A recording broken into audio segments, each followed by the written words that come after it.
Jubilee hills ఎన్నికల్లో Congress party ఇష్టారాజ్యంగా మద్యాన్ని ప్రవహింపజేస్తూ విచ్చలవిడిగా డబ్బులు పంపిణీ చేస్తూ 1,00,000కు పైగా చీరల పంపిణీకి పాల్పడుతూ రైస్ కుక్కర్లు గ్రైండర్లు పంచుతా ఉంటే స్థానిక ఎన్నికల అధికారులు చోద్యం చూస్తా ఉన్నారు.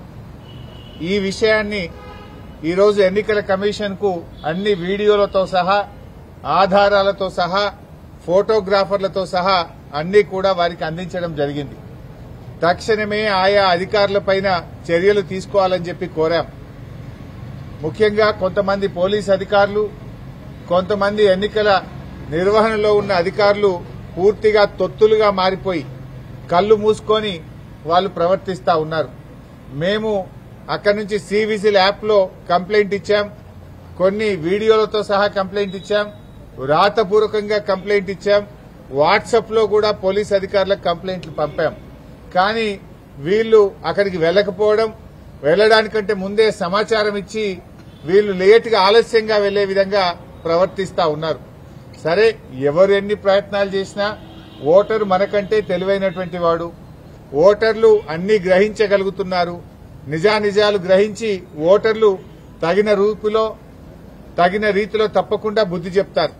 కానీ ఈ రకమైన వ్యవహారం జరుగుతూ ఉంటే ఎన్నికల కమిషన్ ఎందుకు చోద్యం చూస్తా ఉంది, ఎందుకు ఎన్నికల అధికారులు పట్టించుకోవడం లేదు, ఇవన్నీ విషయాలను కూడా ఈరోజు ఎలక్షన్ కమిషన్ దృష్టికి తీసుకువెళ్లాం.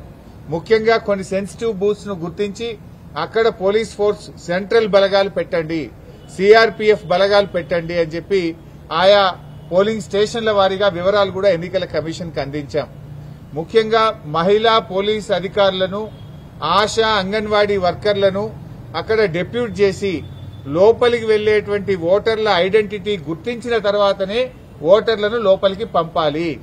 అది ఎవరైనా సరే అందరినీ కూడా ఓటర్ ఐడెంటిటీని పోలింగ్ స్టేషన్ బయటనే గుర్తించాలి. వాళ్ళ ఓటర్ ఐడి కార్డు మ్యాచ్ అవుతుందా, ఫేస్ తో మ్యాచ్ అవుతుందా లేదా చూడాలి. ఓటర్ ఐడి గుర్తించకుండా ఓటర్లను పోలింగ్ స్టేషన్ లోకి పంపకూడదు. మహిళలను గుర్తించడానికి ప్రత్యేకంగా ఒక కౌంటర్ పెట్టండి. అదొక వాళ్లకు కంప్లీట్ ఒక రూమ్ లాంటిది ఏర్పాటు చేసి అక్కడ మహిళా ఆశా అంగన్వాడీ వర్కర్లు, మహిళా పోలీస్ అధికారులు ఉండి వారిని గుర్తించిన తర్వాతనే పోలింగ్ స్టేషన్ లోకి అనుమతించాలని వ్రాతపూర్వకంగా మేము కంప్లైంట్ ఇచ్చాం. మా దగ్గర స్పష్టమైనటువంటి వీడియో ఆధారాలు కూడా ఉంటే వారికి చూపించడం జరిగింది. ముఖ్యంగా ఫేక్ ఐడి కార్డులు ఇబ్బడి ముబ్బడిగా ఏ రకంగా ఫేక్ ఐడి కార్డులు తయారు చేశారో ఇప్పుడే వారికి సుదర్శన్ రెడ్డి గారికి, మన రాష్ట్ర ఎన్నికల అధికారికి ఈ వీడియో కూడా చూపించాం. మీరు కూడా ఈ వీడియో చూడొచ్చు. ఇక చూడండి, ఇన్ని ఫేక్ ఓటర్ ఐడి కార్డులు ఏ రకంగా వచ్చినాయి బయటకు.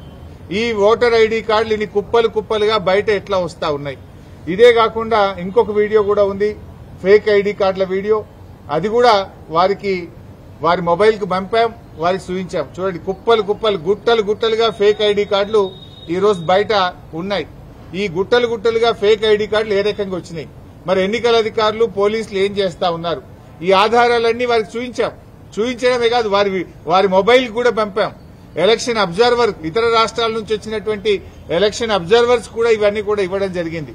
ముఖ్యంగా ఇవే కాకుండా చీరల పంపిణీ వీడియోలు, డబ్బు పంపిణీ వీడియోలు, అన్ని వీడియోలు కూడా ఈరోజు సుదర్శన్ రెడ్డి గారికి ఇచ్చాం.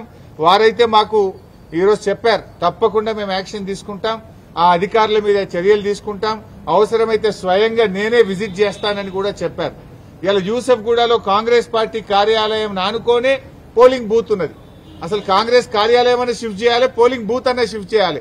గోడనే అడ్డం 100 మీటర్ల లోపు కాంగ్రెస్ పార్టీ కార్యాలయం ఉంటే మీరు అక్కడ ఎట్లా పెడతారు పోలింగ్ బూత్?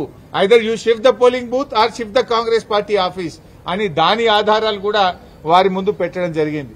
ఎంత జోక్ అయిపోయిందంటే ఈ రాష్ట్ర ముఖ్యమంత్రి పాపం ఆయన చెమటలు పడుతున్నట్టునే. ఆయనకు ఇవాళ 6 గ్యారెంటీల మీద రివ్యూ పెట్టిండు.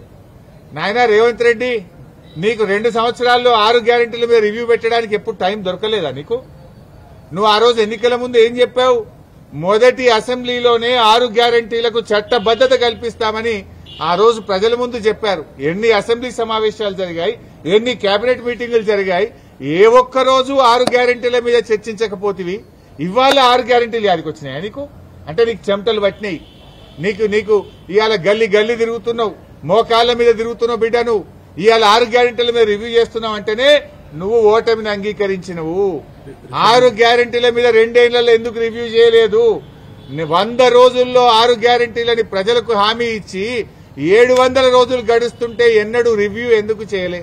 ఇవ్వాలనే నువ్వు రివ్యూ చేస్తున్నావంటే ముఖ్యమంత్రి ఇంకా ఓటర్లను మభ్యపెట్టడానికి, ఓటర్లను మోసపుచ్చడానికి ముఖ్యమంత్రి ఇంకా డ్రామాలు ఆడుతున్నాడు. ముఖ్యమంత్రి ఇవాళ ఏ రకంగా దివాలాకోరు రాజకీయాలు చేస్తున్నాడో రాష్ట్ర ప్రజలకు, జూబ్లీహిల్స్ ప్రజలకు అర్థమైతా ఉంది.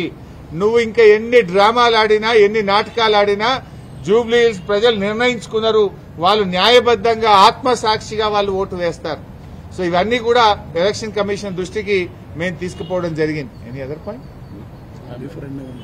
Thank you very much.